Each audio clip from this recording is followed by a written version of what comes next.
And It felt like they were towards the end saying that this was like where that kind of thing started, but I'm not sure if that's if I understood it correctly.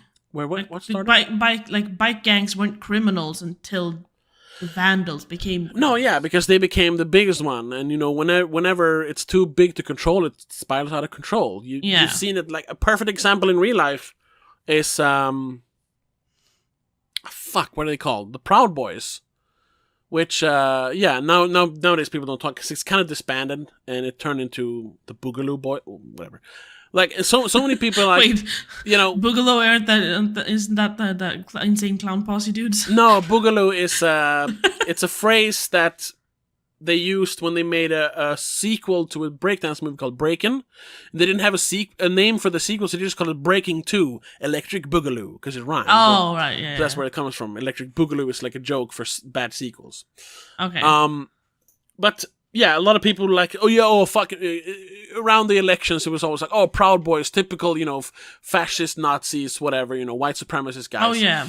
But what's so funny is, a lot of people don't know that club literally started by, yes, controversial, some would say, white supremacist, what the fuck is his name? The guy who started Vice. Anyway, he started as a club,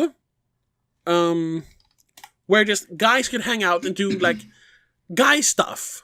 Yeah. It was literally like a gentleman's club. No, not gentleman. Like our dad has tried to start it. What's a it men's called? club. Yeah. Just guys hanging out. Doing activities sometimes. Yeah, Gavin McInnes. And it was just them hanging out, and it was like a sort of close knit group of guys, but anyone could join, as long as you can't be an asshole. You gotta drink beer, stuff like that. You gotta respect the group and all that stuff. And I mean, don't be weird. Yeah, and yes, they leaned slightly more, not right wing, but conservative. But that's just like, because guys hanging out, drinking beers and grilling, you're gonna lean slightly conservative.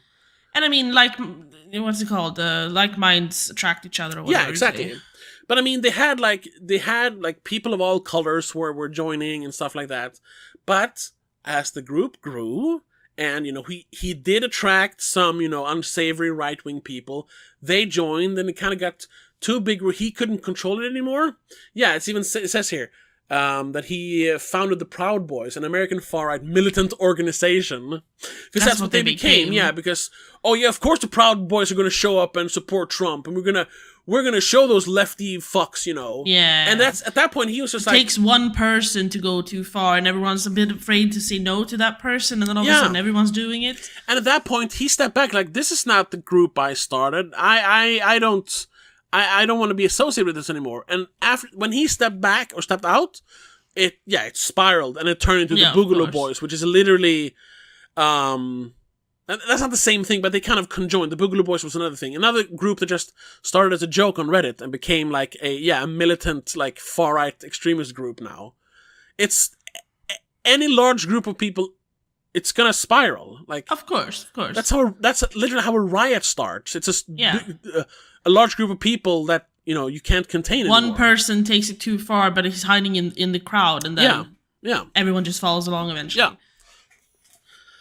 I don't even know where I was going with that. Yeah, the groups, unless you can control it and maintain it, it's gonna become this completely other thing. It's gonna go in an extreme direction, and that's what it does. Yeah.